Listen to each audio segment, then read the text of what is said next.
अस्सलाम वालेकुम दोस्तों। छो सिंधी स्टूडेंट्स के कोडिंग कंपटीशन ऐं हैकाथॉन्स में हिस्सो वठणु घुरिजे।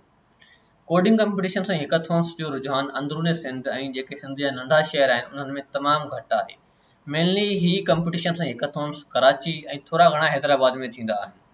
हैकाथॉन्स मेनली 24 खां 48 कलाकनि जे विच में हिकिड़ो इवेंट हूंदो आहे जंहिं में तव्हांखे कंहिं बि खाते जो जीअं सिहत, तालीम, ट्रांसपोर्ट, कम्युनिकेशन या मुआशी या मुआशरती मसइले जो हल कढणो हूंदो आहे कंप्यूटर साइंस ऐं इंफॉर्मेशन टेक्नोलॉजी खे यूज़ कंदे।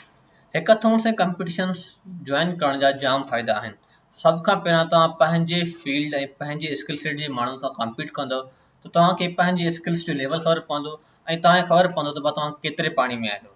उन खां अलावा तव्हां पंहिंजे फील्ड जे माण्हुनि सां मिलंदव ऐं नेटवर्किंग कंदव, उन सां तव्हांजा सोशल ऐं कम्युनिकेशन स्किल्स इम्प्रूव थींदा। ऐं हिन कंपटीशन्स में जेके तव्हां प्रोजेक्ट्स वग़ैरह ठाहींदव उहे तव्हां पंहिंजे CV रिज़्यूमे में ऐड करे सघो था ऐं लिंक्डइन ते शेयर करे मुख़्तलिफ़ प्रोफेशनल्स सां कनेक्ट करे सघो था। ऐं आख़िरकार जेकॾहिं तव्हांजा स्किल्स टॉप लेवल जा थी था वञनि त तव्हां ही कंपटीशन ऐं हैकाथॉन्स विन करे इनाम बि खटे सघो था। ऐं जेके दोस्त हैदराबाद या कराची में न आहिनि उहे ऑनलाइन कंपटीशन ऐं हैकाथॉन्स बि जॉइन करे सघनि था।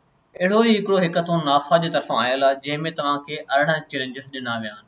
तव्हांखे programming, computer science, mathematics, physics ऐं basic problem solving skills use कंदे उहे चैलेंज सॉल्व करणा ऐं उन्हनि जो सॉल्यूशन तव्हांखे सबमिट करिणो आहे। ही इवेंट 4 ऐं 5 अक्टूबर ते थींदो। 48 कलाकनि जो इवेंट आहे।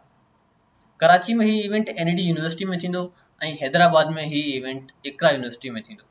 उन खां अलावा जेके ॿिया दोस्त आहिनि उहे वर्चुअल इवेंट यानी कि ऑनलाइन मुल्तान, कोयटा या यूनिवर्सल इवेंट जॉइन करे घर वेठे जॉइन करे सघनि था ऐं कम्पीट करे सघनि था।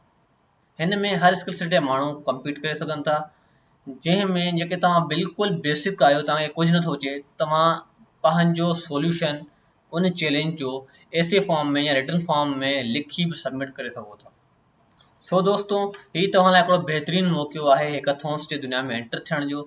सो वधि खां वधि दोस्त हिन में पार्टिसिपेट कयो, प्रोजेक्ट्स ठाहियो, लिंक्डइन ऐं सोशल मीडिया ते शेयर कयो, जीअं सां सिंधी इंजीनियरिंग कम्यूनिटी वधीक मज़बूत थींदी। वॾी महिरबानी।